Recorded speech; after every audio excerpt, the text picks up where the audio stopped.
Local corporator. Yeah, ఇక్కడ మనోహర్ గారు local corporator ఉన్నారు. మరి ఎంతసేపట్లో మనం లడ్డు వేలంపాట జరిగే అవకాశం ఉంది, ఏం చెప్తారు? 9:30 నుంచి 10 గంటల మధ్యలో జరుగుతుందండి లడ్డు ఆప్షన్ అనేది. అంటే బాలాపూర్ లడ్డూకి సంబంధించి అంటే మీరు ఈ గ్రామవాసి, ఈరోజు ప్రపంచం అంతా కూడా బాలాపూర్ లడ్డు వైపు చూస్తుంది. ఏమనిపిస్తుంది మీ ఊరి గురించి ప్రపంచమంతా చర్చించుకుంటున్న పరిస్థితి, ఏం చెప్తారు? ఈ ఊర్లో పుట్టడం అన్నది మేము చేసుకున్న పూర్వజన్మ సుకృతం అని మేము భావిస్తున్నామండి. ఎందుకంటే దాదాపు 30 సంవత్సరాల క్రితం ప్రారంభమైన ఈ వేలంపాట ఇప్పటికీ అంచెలంచెలుగా ఎదుగుతూ ఈరోజు ప్రపంచ ప్రఖ్యాతిగాంచిందంటే దానికి మేము ఎంతో అదృష్టంగా మేము భావించాల్సిన అవసరం ఎంతైనా ఉందని అనుకుంటున్నాం. రైట్ అన్న, చూస్తూ ఉంటాం అంటే ఈ లడ్డు ద్వారా చాలా డబ్బులు వస్తుంటాయి. ఆ డబ్బులను కూడా సామాజిక కార్యక్రమాలకు ఉపయోగిస్తూ ఉన్నారు అని చెప్తూ ఉన్నారు. సో ఇప్పటి వరకు ఎటువంటి సామాజిక కార్యక్రమాలు చేశారు, రాబోయే రోజుల్లో ఏం చేయబోతున్నారు?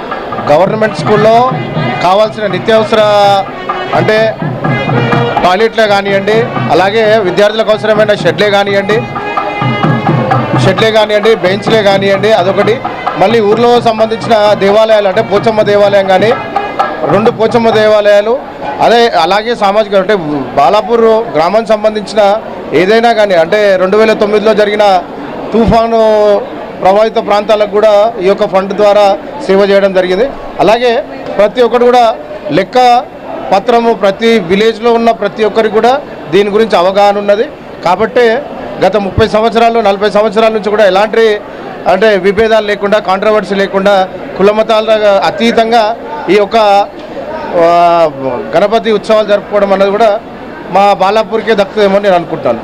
యా రైట్, చూస్తున్నామన్నా మొత్తంగా అంటే ఈసారి పాటలో ఎంతమంది పాల్గొనబోతున్నారు, ఎంతవరకు ధర పలికే అవకాశం ఉందంటారు, ఏం చెప్తారు? గత సంవత్సరం 30 లక్షలు 1,000 రూపాయలు పోయింది. మా గ్రామస్తుడైనట్టే కొల్లని శంకర్ రెడ్డి గారు తీసుకున్నారు.